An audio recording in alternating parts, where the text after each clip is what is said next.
Visit Teaches. She couldn't remember her name, but can she view this just by going on the Relief Society website?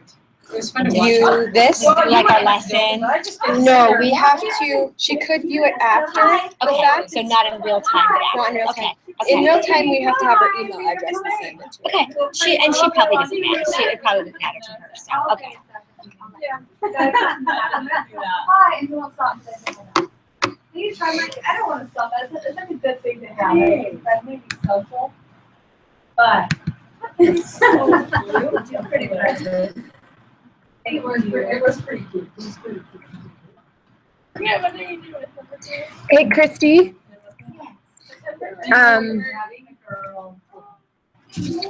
Me, I did. Okay. Is this Dorothy's dear? I work there at the hospital. Let me know that she wants to take it off of this new teaching right now. Okay. She's an older lady. Yes. She's helping her friend in Downfall who has a illness. And I think that she's just kind of doing that right now. She's trying to do this teaching.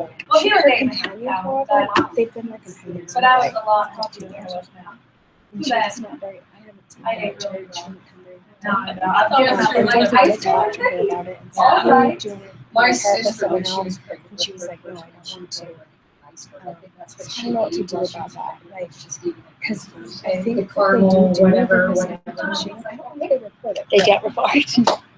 But I think they do it. Okay. Because the people on their list were people that they've been going to see for many years. So I don't know what we want to do about that. Okay. I'll see who's. I'll go check right now and see whose district they're in. If it's like Leanne or Kathy's, then maybe I can work with Leanne and Kathy. We can take turns going with her to visit. If not, I can go there too. So I'll reach out to her and see. And there might be someone from the original software that she knows or feels like maybe. Okay. I'll try and chat with her and see how open she is. Okay. Thank you. Extra. And then, that one thing that I really like is And then they're gonna get heavier after the baby, right? And then they shrivel up. Yeah. Yeah, I was just like the happiest. I was like, oh my, please keep it. 2 weeks later. Your blood doubles. It's like 50%. Oh, really? Oh, I So thought you have in your heart gets bigger. You have more blood than you used to. Yeah, Whole body. that makes sense. I guess I never thought about that or heard that. And gets smaller. You're coming dean fat. And you get everything.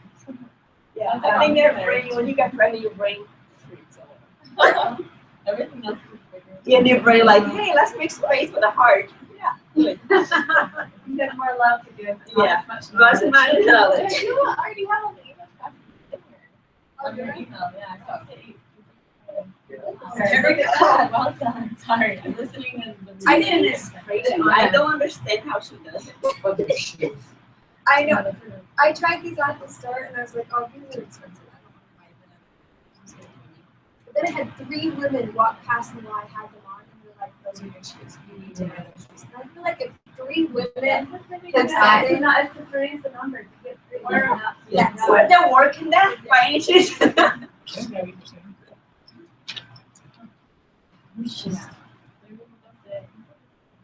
He brings the chair, that's. Yeah, that's. That usually doesn't mean anything. Well, no, maybe somebody's getting a blessing or something. So,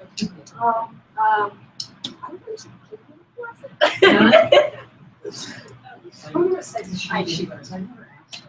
Probably little Like, oh, your shoes will fit me. kind of little thing. Yes. Yes. Yes. What? I just exercise, by the way. I'm like a 6. Me too. I like See, so your shoes, the 3 We of us. can all share shoes. And Yes. then, Yeah, I was, when we moved, I was, rather than just clean it up. I counted quite a few pair of shoes. Probably you have like. Yeah, that's fine. I had never counted mine, and when I was moving, one of the guys counted, and this is before I think I had a lot of shoes.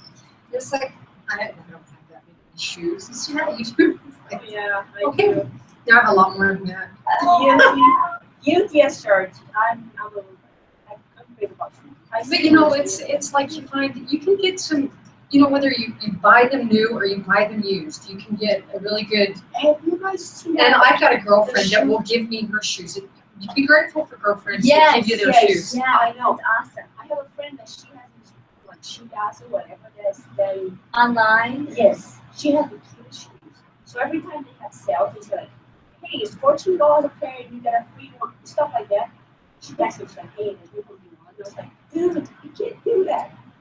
I think you should put that on the Relief Society website. But I can tell you, No, we don't really Yes. want to support addiction any more than Yeah. we're doing right now. that is bad. I have to. What size shoe do you wear? Yeah. What? 5.5, 6. That's me, 5.5, 6. See? That's what we're all right there. We're gonna make a trace. Yeah. Yes. Yeah, I'm 5.5. I actually 5.5 fits me way better, but I like them. They're hard to find. Also, I like my shoes big. Well, it depends on the Shoes shoe. that are too small. Really? Really? Okay, so I kid you not. So you get brand new pair of shoes and before you break into it. Talk about shoes, right? Lazy, but anyway. So you get like 2 zip-lock bags, one of them inside of the shoes. Really? They break. Oh my gosh. Perfect. Okay, I'm gonna try it because Works to I am Brag too. always has cute shoes in We got some five. yesterday. I love Works to Brag shoes. And they have some cute fives, and fives actually fit me pretty well, but because I like shoes big, I like my foot to rattle around. But now, So- I can That's a good probably idea. go What you do is five. So you're a little bit smaller than me. Well, it depends. It really depends. Five Well, and a half yeah. is small for me. I have to be a 6. 6.5. Oh, 6.5 is way too Well, big. it depends on the shoe, Depends because on I the got shoe. this one that's like 5.5. So yeah, he did 5.5 call. He here. did And I tried on the 6, and it's like my foot is gonna fall out. Yeah. I texted Yeah. him. There's a, Yeah. there's a. And then you put on another pair, it's a 6.5. Yeah. So, but Workout shoes, I always need bigger.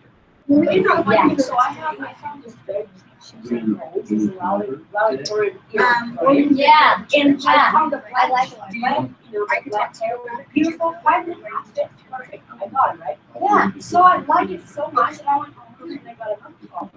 Yeah, 5. Same size. That one is small. And I was like, The same shoe? same shoes, same size, same everything. Yeah. So that one I have to. That's right. I'm gonna do that for winter I trip. really like that.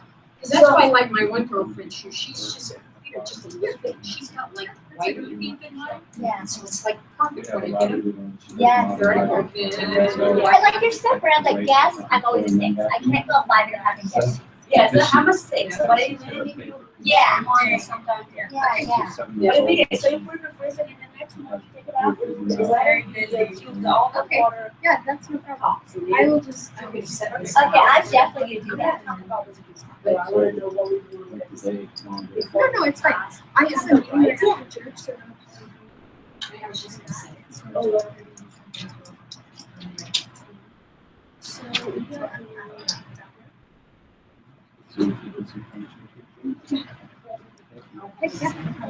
Thanks for stopping by. So Deborah Frazier. I will call Deborah Frazier.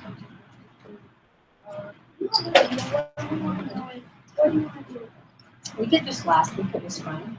One of the women from, she said they did this in her awards, we tried it, we just picked one person, and we went through all these sessions. It was fun. I don't even, oh, we did, we should. You know? So much fun. I do it me. So we'll pick somebody. Let me show you. Like, it hasn't started yet. Oh, somebody. You've got some time. So, to yeah, I figure picked it on out. it because, you know, it was nice to. We called her on the phone. I had that name, it was on my phone. I didn't realize I had it. Hi. So as a backup, I just need to know how to connect and use it. But the phone worked fine. I mean, Maybe it's, Emma. Emma has something on for her. do you want to do a spotlight today? you don't get to ask. So I'm gonna ask you, what's your, No, she's gonna ask you some how questions. long have you been in the ward? Are you married? Yes. For how long? What's your husband's name? We're gonna do this for a couple of weeks. Pick one woman and just ask all of these questions. Maybe, Choose some. If we want to choose some. Oh. Okay. I knew It wasn't she even was long familiar. for minute mixers. I was like, why am I not Yeah. putting We this got together? these. I thought when I walked out there. I meant maybe we should spotlight them. Oh, yeah. I thought when I walked out there, it would come to a different. No, we'll ask you when all the sisters are out. You get to All right, answer questions. so- I will write them down. So I will ask you how long you've been in the ward. And then, but I'll ask you when everybody's here. And so these are like, Awesome. do you have any kids? How many? Any pets? Do you work? Do you go to school? Study? Hobbies? Where did you grow up? The summer Yeah. trip. Yeah. We did it with another lady last week. Do you remember? Yeah. It's kind of fun to get to know people. Olivia, right? All right. Olivia, let me try. This is how you first did it. This is Tegan. Tegan's Olivia. Okay.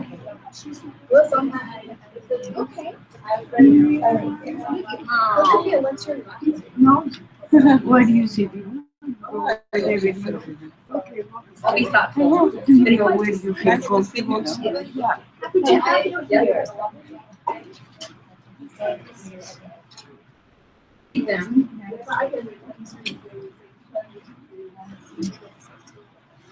Oh, you wanna write the answers? Yes. Is that not? Oh, okay. Oh, yeah. I don't know, right? That's a long way so far.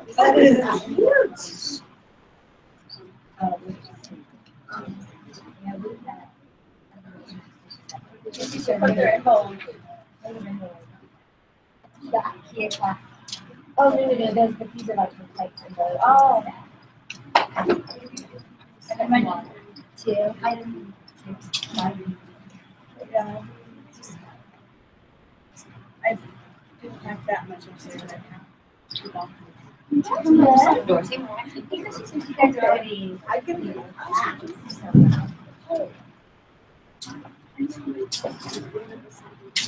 yeah, it is much less stressful.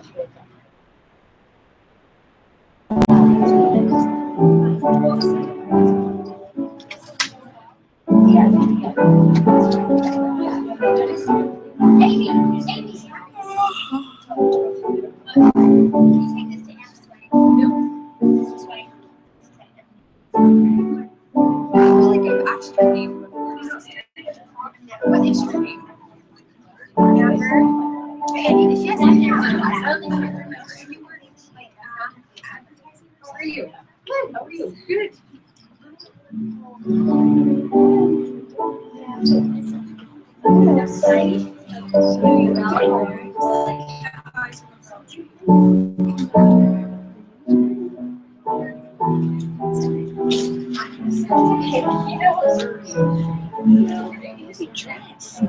All right. I always speak on you, so I want to speak on you today.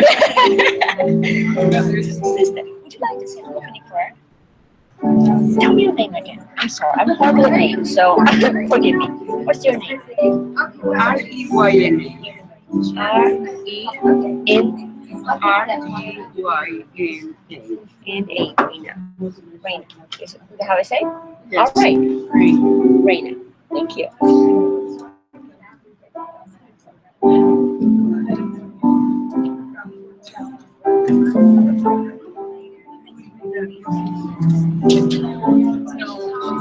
It's fine. It's okay. Yes. No. All right. All right.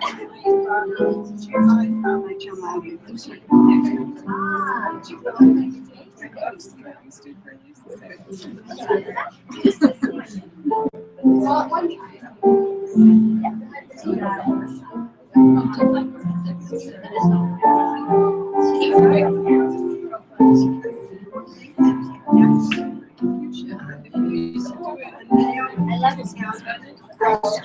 You need to go at 12, so we need to go in like 15 minutes. I got the Yeah, can we do it now? Yeah. Sure. Stephanie that came up today. I don't know what I'm saying.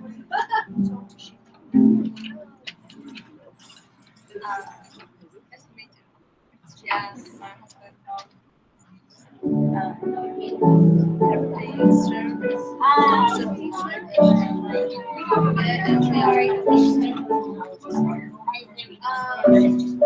Yeah, Daddy. But we live in Kaito. And I have everything. Habit?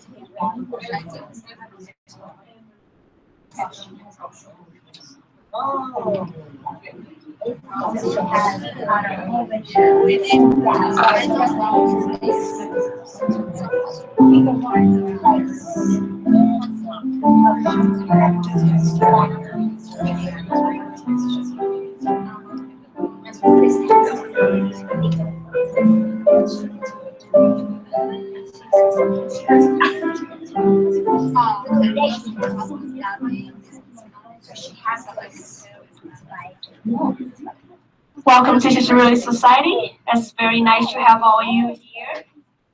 We would like to welcome, if you're visiting, we have our sister Olivia Martinez visiting us today. Also, we have Sister Janice Benedict visiting. Welcome. Anybody else visiting? All right. If you want, show yourself, put your name, your hand up in the air. Be happy to do it.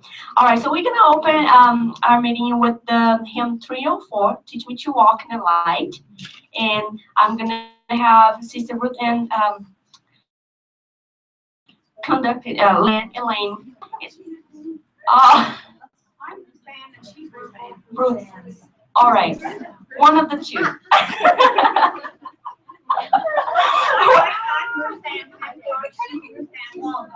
Okay. Well, my bad, but it's gonna be her turn today. Next Sunday, it's gonna be yours. All right, and we're gonna have Sister Raina to say the opening prayer.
Thank you, sisters, for the great music, and Sister Camilla Shoemaker gave us the prayer. Thank you.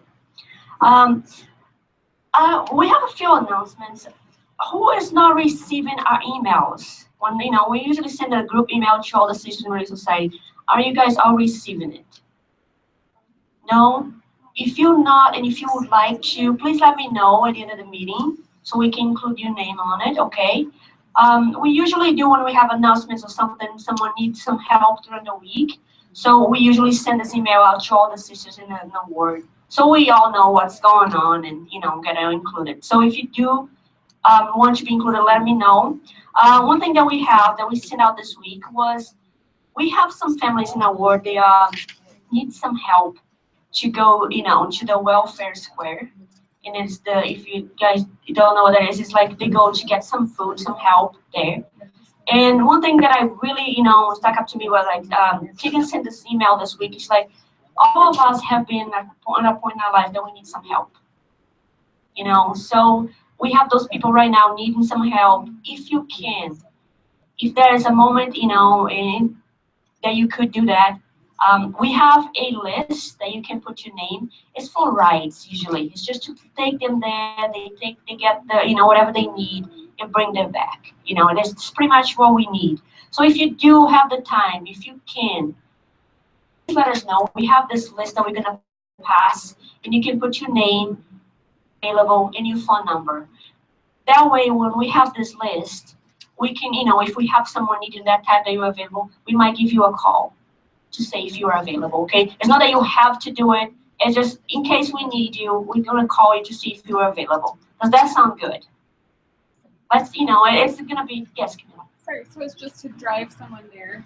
Exactly. It's So just, I could bring my kids. you can do, yes, you can bring your kids, your cat, whatever you need to bring in the car.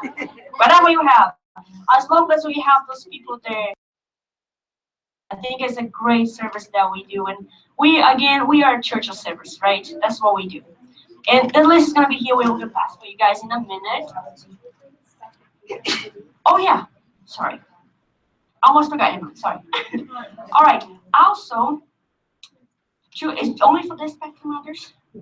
All right. So if you are, or if you know, an expecting mothers, if you feel comfortable, please let us know. You know, give some information so we can make sure that you have all your needs taken care of when you have the baby. Right? All right. See, second paper. So, see, I'm that person that don't read. So I don't read directions. Don't know how to do them. Anyway, so I'll pass the time to Sister Sotelo. She has some stuff very nice to tell us about. Thank you, Alexandra. I love listening to her talk. Your accent's so adorable.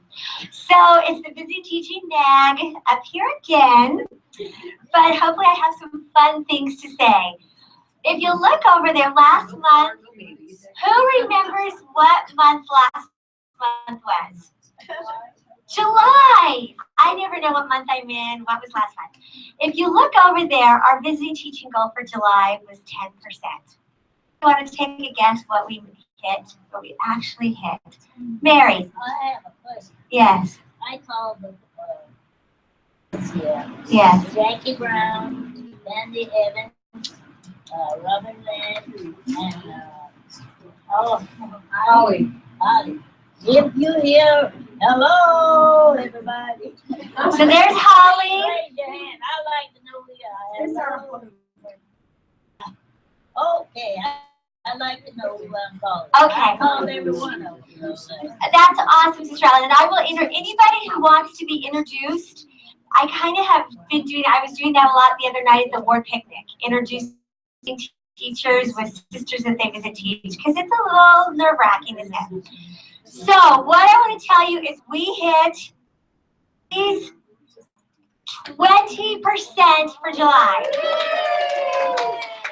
Now, what I'd like to tell you too is it's actually a little more because there's a couple sisters came up to me and said today, I did Busy Teaching, but I didn't report. So it's going to be a little more than 20%. Here's what I'm afraid of in telling you this. I'm afraid you're all going to get lazy now. I'm afraid you're all going to think, oh, we hit 20%, I can relax. No, no, no. Because now, the month of September, see, we're gearing up for the month of September where we're required. It's no longer, yay, we're so great, we hit 20%. No, in September, it's a requirement, meaning that there's going to be some heavy penalties if we don't hit 20%. So, I want to congratulate all of you and thank you, thank you, thank you. We're still in that kind of scary stage. But I also want to tell you one of the things that's happening, coming back to me and saying, there's no one, this person hasn't even lived there. There's been two tenants since that person. It's kind of sad. First of all, I'm kind of happy to get the news that we've gone looking for these people. It's kind of sad though that they moved like a long time ago and we lost track of them. So we don't want to lose track of them. So when you go out there and you find that they've moved, report it. Let us know. If possible, try to find a forwarding address. And I have to tell you too, Margaret's not here. So Margaret had surgery, but Margaret and Francis are like rock star visiting teachers. I just have to tell you, when Margaret calls me every month, I'm so glad that I'm her district supervisor because I cannot wait to get her visiting teacher report. Well, she gives me the report, but you do it too. Margaret always has so much information on her sisters that I feel like I'm getting to know these sisters that I don't know. So I hope that you're kind of all having these experiences that Margaret and Francis, and by the way, Margaret and Francis will go out and they will find out there's someone who's moved, and I will, with Brother Alexander, I will give them 2 more people that nobody knows, and the next month they will call me and tell me about those 2 people. And I hope that you're all kind of feeling, I know it's so hard. Sometimes when I think about making these visits, I just get a rock in my stomach because I'm scared, and I don't know what I'm scared of, but I'm scared. But it is so wonderful. Francis. Margaret does it. Oh, She just, I find a little note, can you go such and such a time? And I said, I can't that day then. Okay, let's go, and I'll have to be there. She does it all. so Margaret really should be training all of us. Yes, Jill. I was going to ask you, if your companion can't go, isn't it better that you go yourself? And Yes. Because sometimes it's so difficult arranging times. If you can't arrange times, then just go do it. Yeah. You know? I mean, I go and visit my companion who really, she's got a little boy. I mean, it's almost impossible for her to find time. So I kind of go with her and to see her, but I just go myself to visit. Done. What a wonderful thing. Not only does Jill go visit, Yeah, because, you know, and I mean, personally, I can't sort of hang around for everybody's schedule all the time. Right, Vicky. right. And so I'm here. All right, thank you. We started, but I'm glad you're here, okay? Okay. The lesson hasn't started yet. Thank you. So do it. I can't see anything, but I can hear you. Right. I mean, I'm not overriding it. Thank you, Jill. Yes. Thank you, Jill. Yes, Deborah. I was in Washington, Ryan called me to set up a time to come, and it's like, well, I'm kind of in Washington for the next 2 weeks, I won't be there. It's just, okay, well, we'll just consider this our. And so,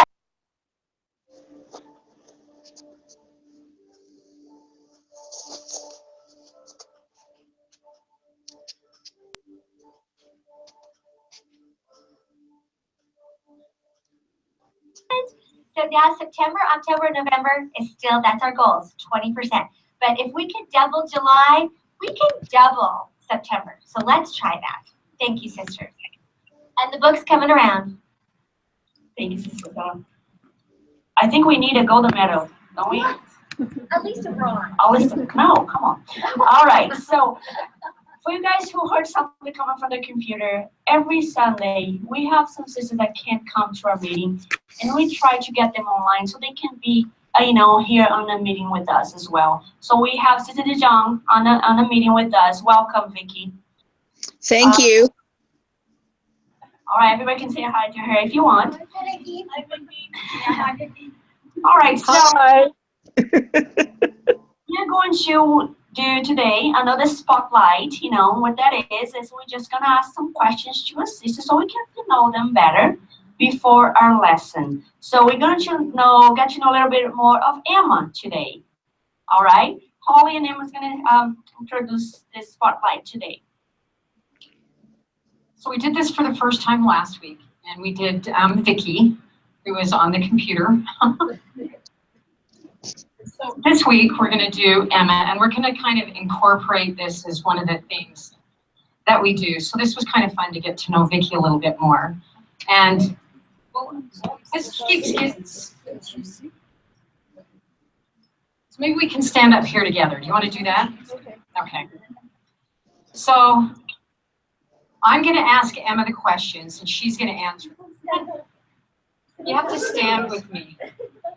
So, Emma, well, let me ask you, what is your name? My name's Emma.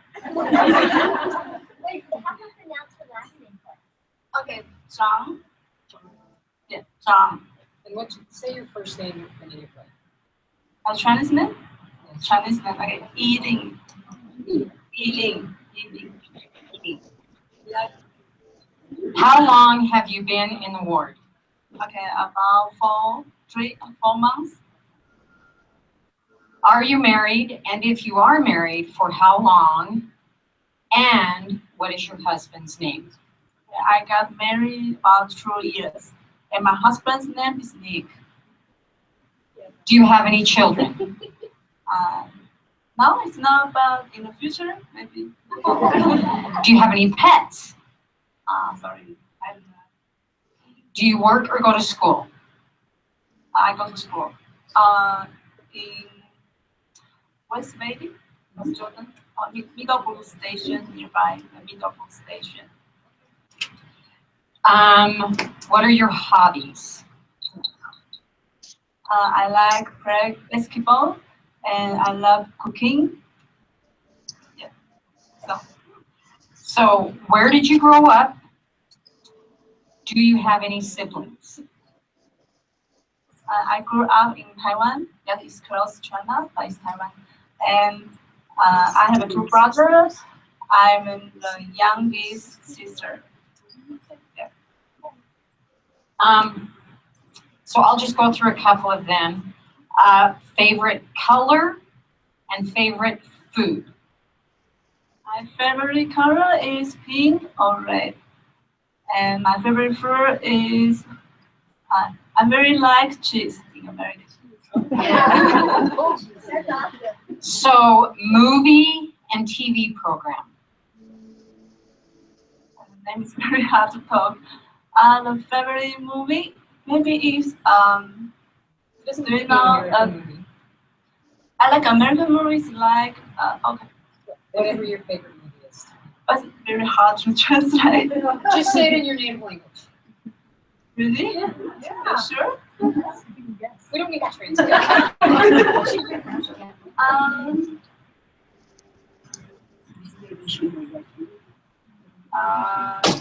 forgot. It's Chinese. Really? 向左走，向右走。Yeah. Favorite hymn? I love family together. And a favorite song you had? Yeah, I'm in Taiwan, and my favorite color is young girl, teenager concert. Yeah.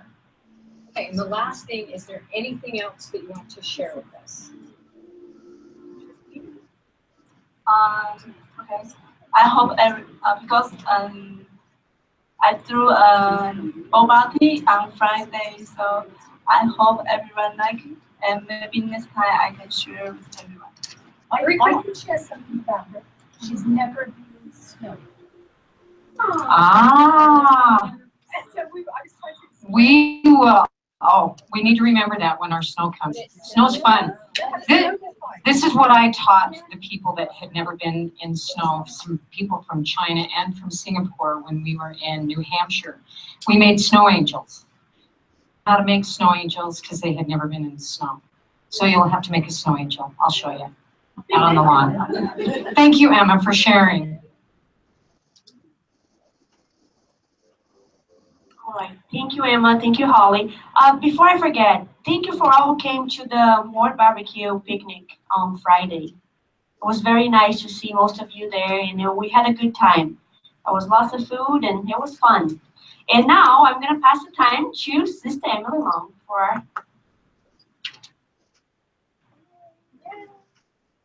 Okay. Thank you. All right. a little bit like a rock star with this microphone, but yeah, the closest I'll ever get.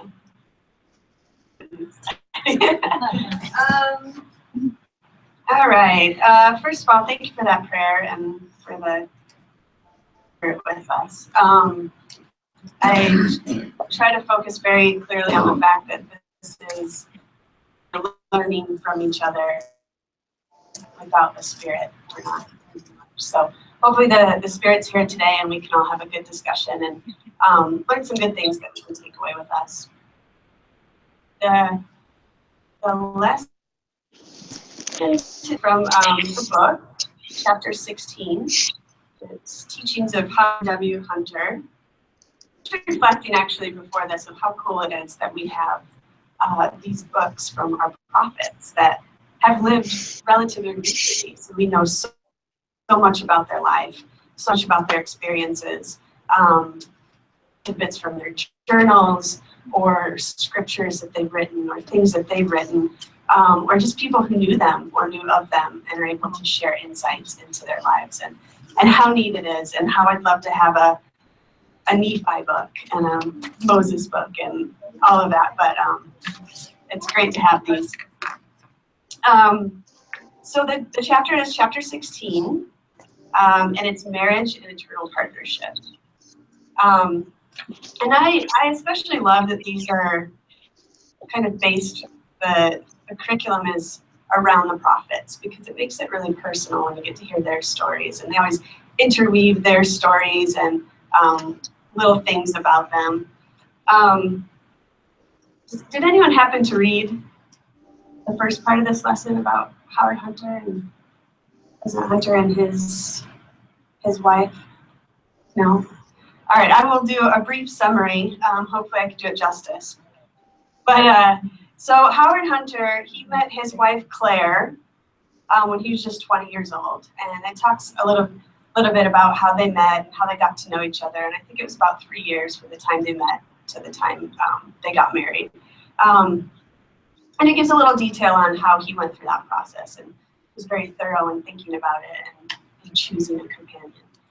They were married for 52 years. And the last 10 years of her life, she was had a lot of physical health challenges. So he took care of her the last 10 years of her life, and then she passed away.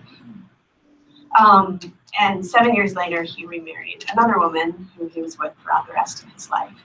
And the details of it are just kind of sweet and it talks about how they were such great companions together, both partnerships, and how it helped him to be able to serve in the capacity that he needed to, and how that partnership was so sweet. And then just talks about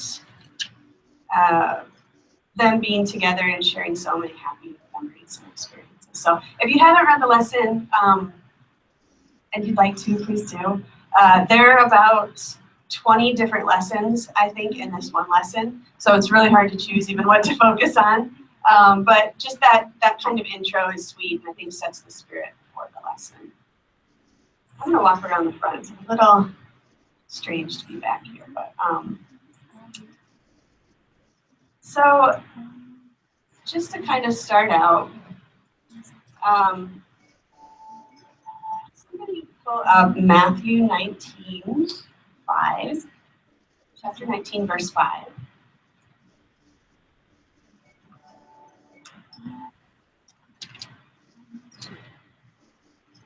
We'll talk a little bit about what marriage is. Not that we don't know, but kind of the spiritual aspect of it. So does anyone have that? Let's read. And said, for this cause shall a man leave father and mother and children. This cause shall be yeah, that'd be good. Okay. Said, for this cause shall a man leave father and mother and shall cleave to his wife, and they twain shall be one flesh. Verse 6.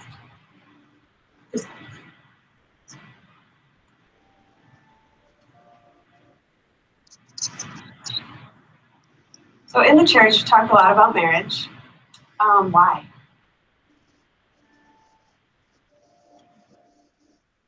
Why should a man cleave to his wife? Why should we be married? Why is it important? Well, for one thing, that was one of the first commandments.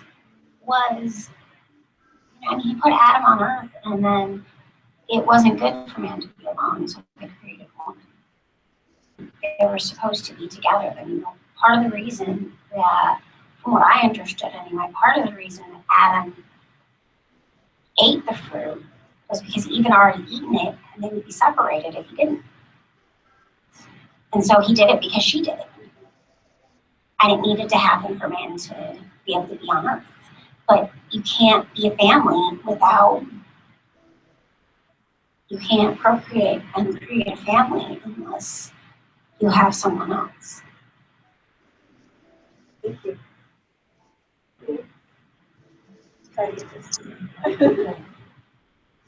One reason is they cannot listen to two people that tell them what to do and everything, how to do and everything. So their mind got to be focused on what two. If they're going to be one person, become one, they cannot be listening to everybody. They give them advice what they should do, how they should.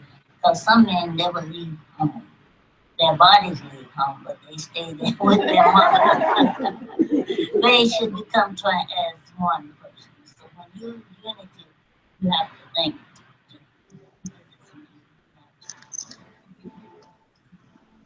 Thank you. I have a comment. Yes. The comment I have is that marriage is an eternal plan. When we get to the celestial kingdom, we're going to be married. So it's an eternal plan. Thank you. Yes, that's exactly it. It's an eternal principle. It's the eternal plan, and it is one of the commandments. So does anyone have their book either electronically or physically? Okay, we have a few.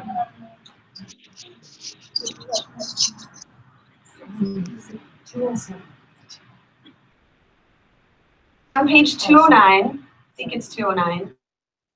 There's a little 209 in the corner of my screen, so but right below it is a 210. So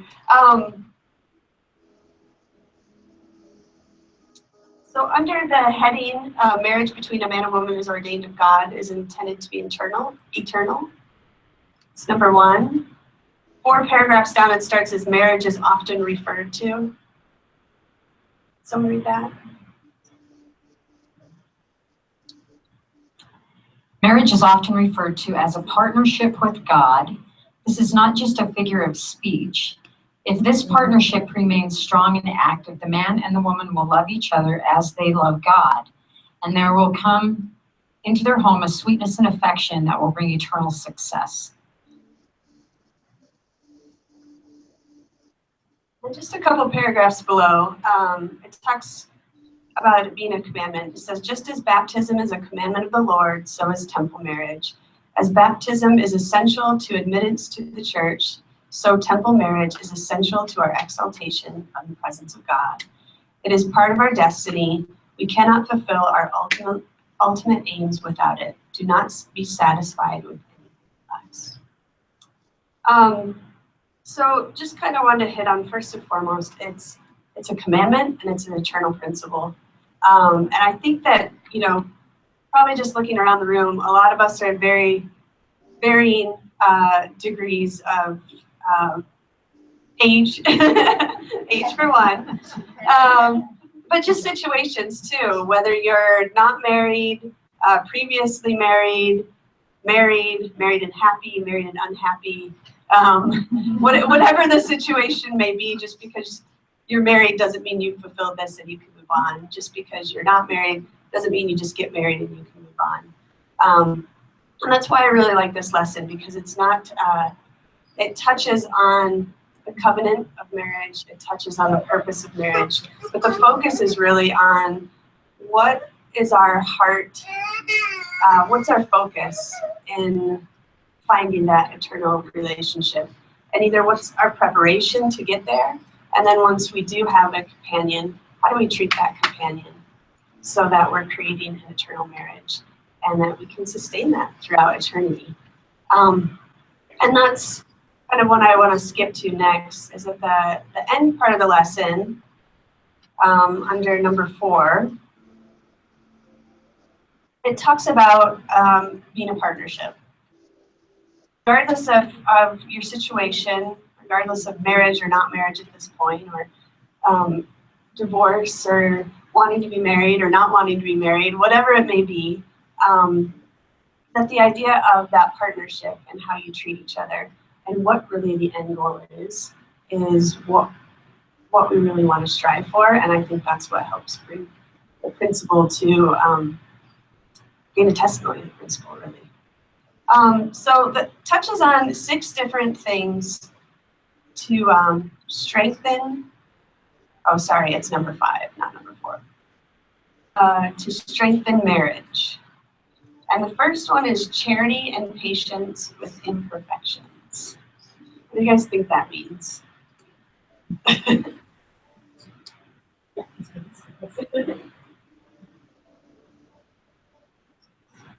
I know I'm not by far an expert on marriage. I've only been married for like 4.5 years. But I've learned something very important about marriage and about love in general. And when you have a child, you just love them. It is ingrained into you. You don't have any choice. They can do the stupidest things and you still love them. Whereas with a spouse, you have to choose to love them every day. It's not like they're born into you. You have to choose. And really, they are a choice you've made to love them and to love them every single day. And so you're going to see lots of mistakes and lots of problems. I think when you're together and they're the number one person in your life all the time to make decisions with, you're going to see a lot of flaws, I guess, from that person. So in you. But if you choose every day to realize that we choose to love each other and we choose to move forward, and I think that's the best way to do it. It's not 50-50, it's 100% on both sides.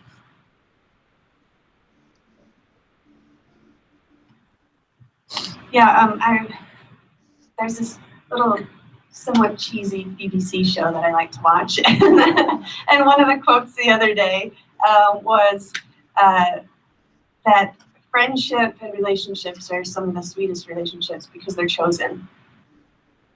Unlike family, as much as you love your family, you're stuck with them no matter what. You don't get to choose.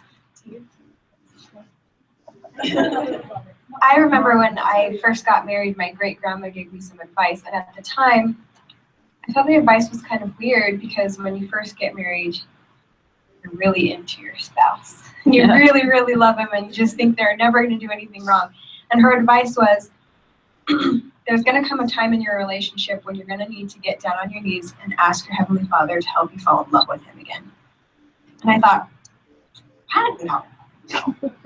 And then, after I'd been married for a while, and my husband leaves his dirty socks on the floor, and I think, yeah, today I need to get down and say, please, please help me love Him again. So I really liked that advice.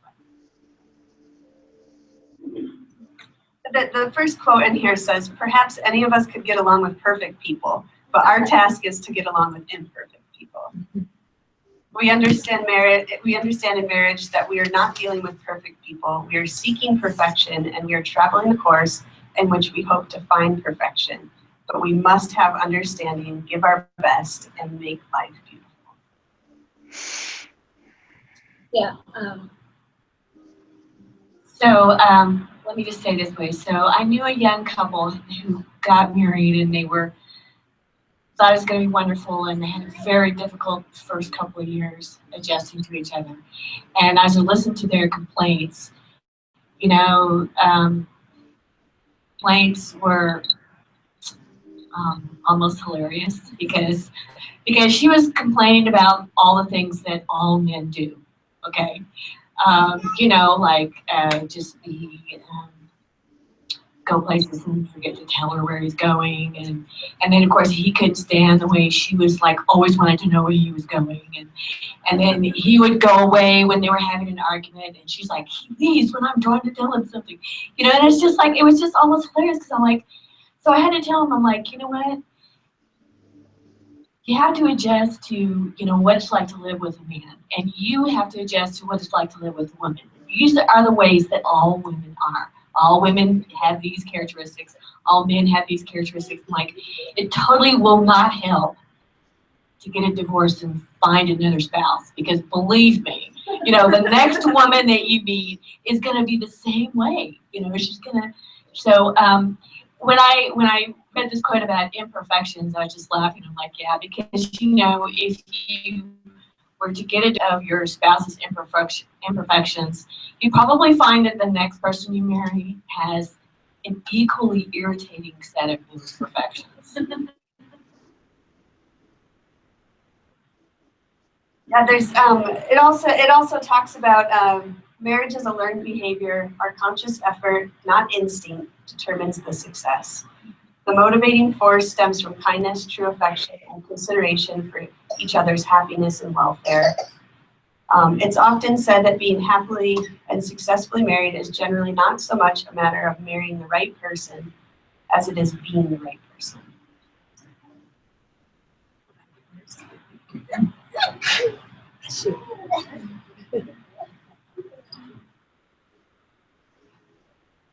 I have the experience. I had wonderful husband. He was not a member of church. Right? So it's, I think when first I married, I was my first marriage. and then I thought, I am going married, will be forever. I need to live under the God's commandment, so I can get blessing forever. It's like when there is some kind of problem or something, I think for how to fix, but not for divorce. I understand the man is the man, the woman is the woman. We both become one. Mistake there are. I think no women perfect, no men perfect. Just understanding, respect, and good communication. So I am widow for 10 years.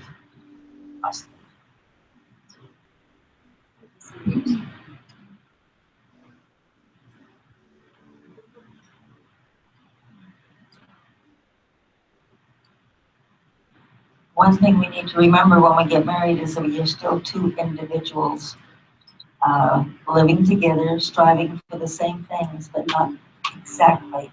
We each have our own ideas that we need to share with each other. We each have our own aspirations of things that we would like to accomplish while we're here. We need to support each other in those things also.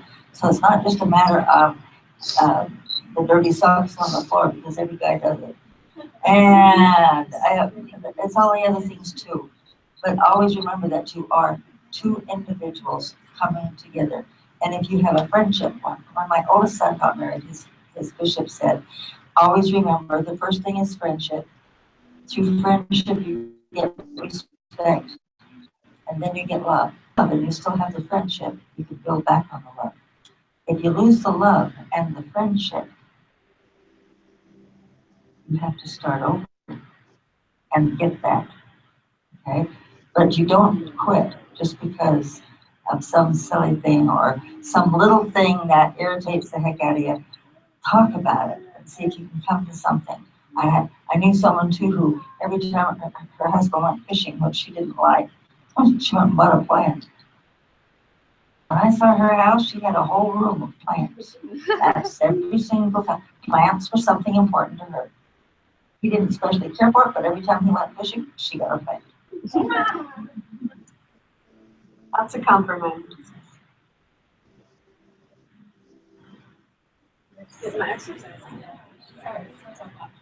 That's one of the things when I'm doing my family history research. And I mean, marriage is not something that the Mormons have invented. It's been around for a very long time. And I've been focusing the last few months on my Scottish ancestry. And when I've been piecing together the families and some of the tragedies in people's lives at a time when women didn't work, they depended on a man. And if you lost your husband, you'd end up a pauper in a workhouse. And I was talking about this very thing with my very good friend in California yesterday, who's not LDS, but she and I have the same mindset on the way things are in life and how awful. I mean, if you start feeling sorry for yourself, do your family history research. You may rethink what you have today. Back then, there weren't distractions that we have now that we can talk to some. People didn't talk. My parents never talked about things. I mean, I would never want to be married to somebody like my dad. But now that I've known how difficult his life was, he was abandoned by his mother when he was 4. And some of the things that our ancestors go through, and then they lose one child after the other. One of my families, 4 children in a row died. And yet they stay together, these people, and they endure. We don't want to endure in this day and age. It's like, oh, well, we can go find somebody else. Let's get out of this marriage. People put up with things when they were your ancestors. They stayed together through thick and thin because the alternative was far worse. You know, today it seems like marriage is disposable. You know, if you don't like this person, especially in Hollywood, off you go to somebody else. And but really look at how your families endured some of the terrible hardships they went through, and we don't have nearly what they have to deal with. You know, back in the 1700s, 1800s, and it really does make you look at your life today and appreciate a lot more.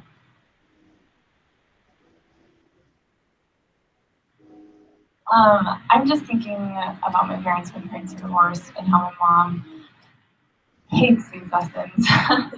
and I don't know all the like why my parents divorced, but I like she once compared it to like there's a terrible scripture, so I'm sorry.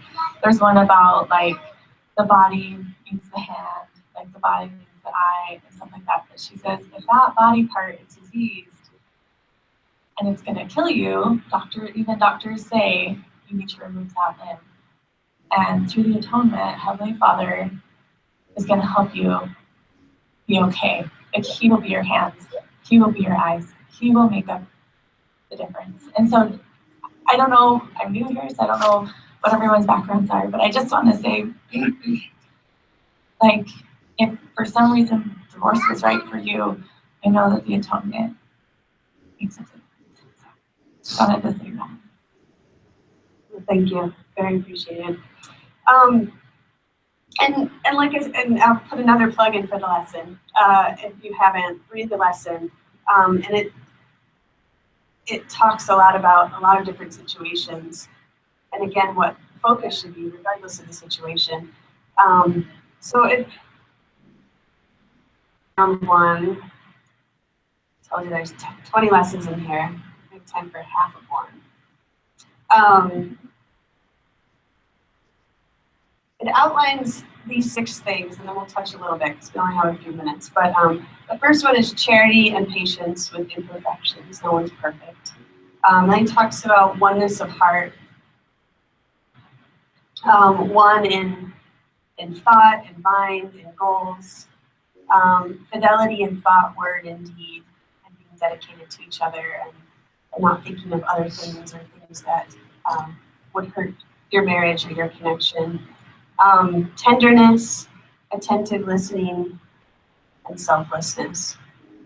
And just back to kind of what Ellie touched on a little bit is the church is very adamant on all of these things. Selflessness, tenderness, respect, kindness, and never teaches that you should stay in a situation where you're not maybe getting some of those things, especially when it's dangerous or scary or anything. But just overall, as we look to eternity, we look at what an eternal partnership looks like. Are the qualities in an eternal partnership? What's going to get us there, and what do we need to work on at any given point, married or not married? Does anybody have any thoughts along those lines? Okay, let's skip down to the selflessness, and we'll wrap up with that. Does anyone want to read that section for me? It's the very last 2 paragraphs in the lesson. Selfishness. Your selflessness is what I'm saying.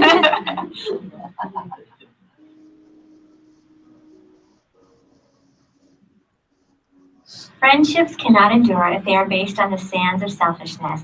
Marriages do not endure when they have no ground except in physical attraction and do not have the foundation of a deeper love and loyalty. We hope you who are married will remember the feelings of love which led you to the altar in the house of the Lord. Our hearts are saddened as we learn of many whose love has grown cold, or who, through reasons of selfishness or transgression, forget or treat lightly the marriage covenants that they made in the temple. We plead with husbands and wives to have love and respect for each other. Indeed, it would be our fondest hope that each family would be blessed with a mother and father who express love for each other, who are deferential to each other, and who work together to strengthen the bonds of marriage.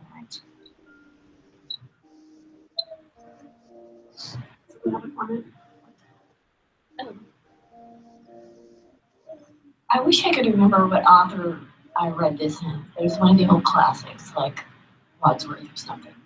But he had this novel, he was describing this couple that were very much in love.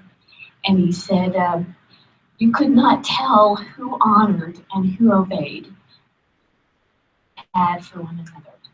And I always feel like that's the ultimate, that the woman should honor and obey, that the man should honor and obey. And you shouldn't be able to tell who's bossing who. And if you have enough love and respect for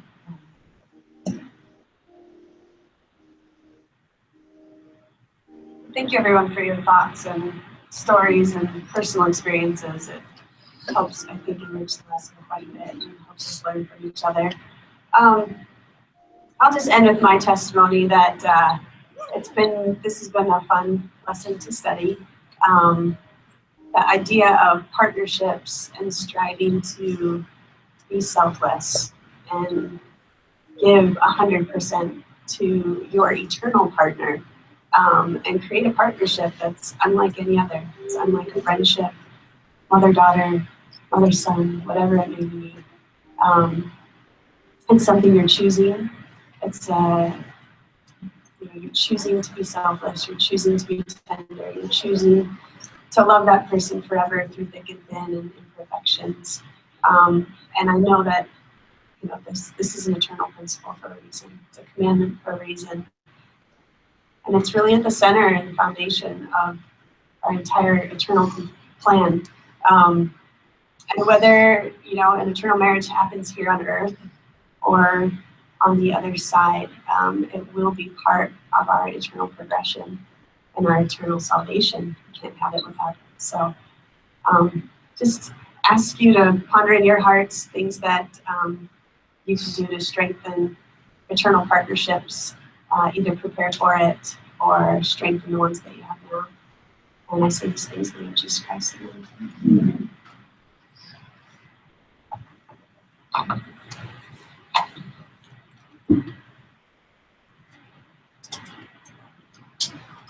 Thank you, Emily. That was a very good lesson.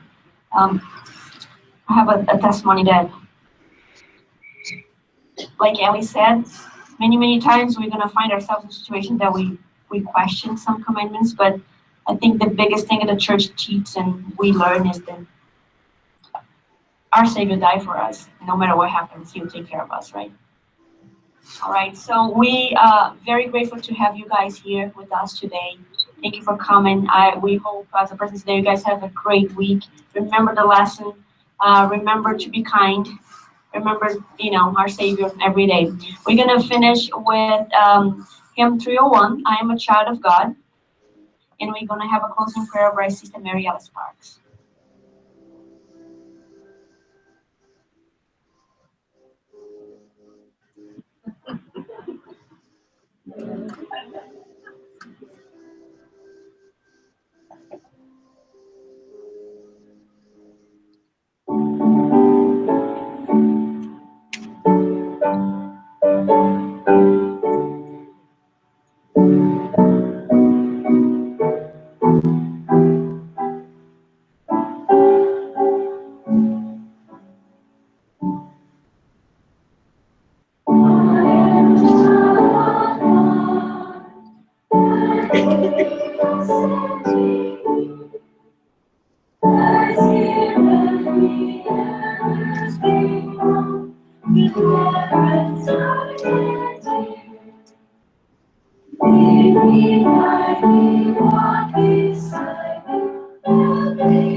Goodbye, Vicki.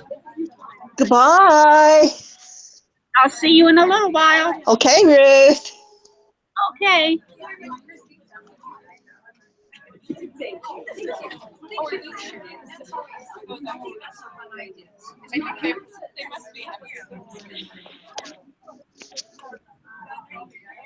Hi.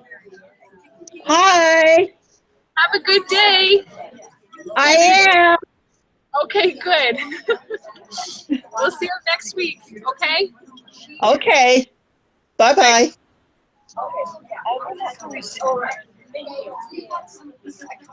Where is she? Her name's Vicky. Oh, well, yeah, Vicky. Yeah, I'm not sure. She just seems to take.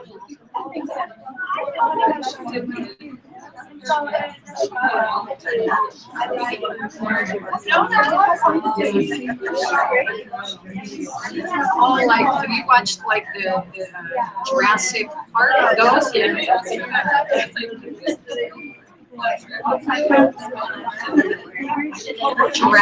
Park.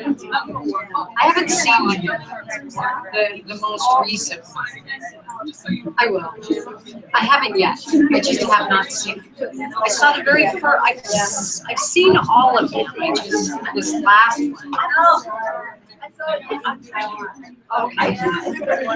So when you see them there, do you see it in English or do they do the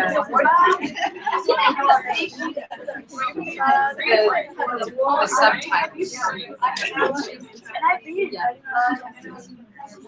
Because sometimes they'll do the voiceover. That's what I'm saying. Voiceover, so you'll hear this.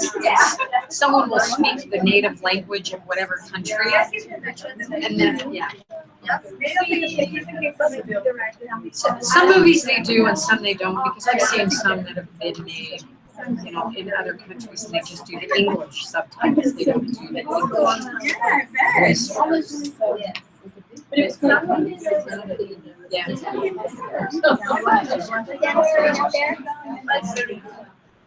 I think they do translations. I know translating from like Chinese language into English is more challenging because you can't do a direct translation.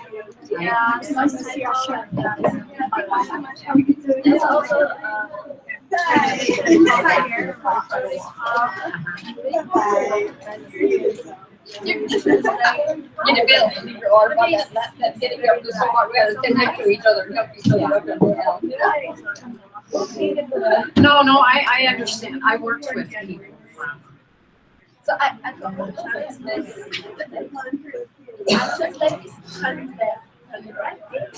what to do. Right. So it's a very stressful. No, I wish I'd spoken of it. I had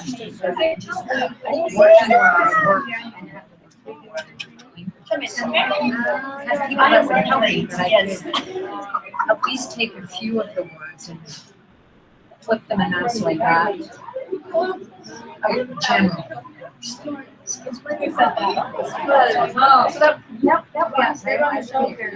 know what? Being exposed to this. Sorry to be here. It's nice to be home.